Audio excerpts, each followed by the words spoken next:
Mabilis na paraan na pag-scan ng document gamit ang notes sa ating iPhone. Ang gawin nyo lang, dito sa inyong iPhone sa note, press and hold nyo lang yung note application.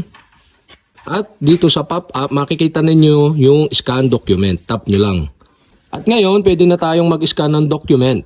Halimbawa guys, sample itong document na to, or itong biodatang to. So, i-scan natin. Tapos, magta-type tayo dito sa note gamit yung ating iPhone at pwede rin natin lagyan ng perma or signature gamit itong note dito sa ating iPhone. So, i-scan na natin. Sample.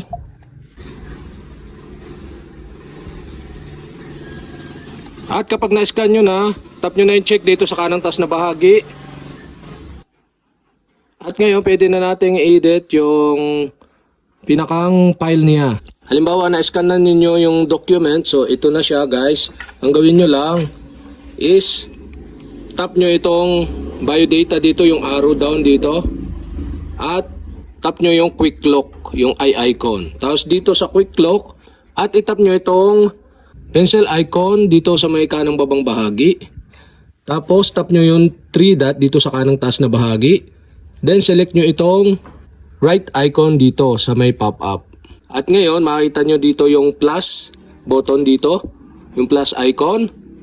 So tap nyo lang at dito may dalawang option.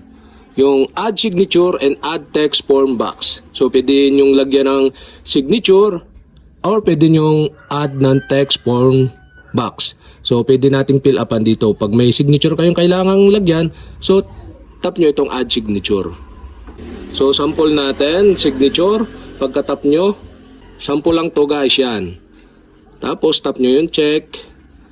At mapupunta dito, yan, pwede nyong i-resize yung signature at pwede nyong i-edit, palitan ng size at saka kulay yung signature. Yan, ganun lang kadali. So, halimbawa naman, yung sa text, tap nyo uli yung plus icon button, tapos add text form box. Tapos dito, pwede kayong mag-type, halimbawa, tinap natin dito yung pangalan natin. Yan. So, Richard.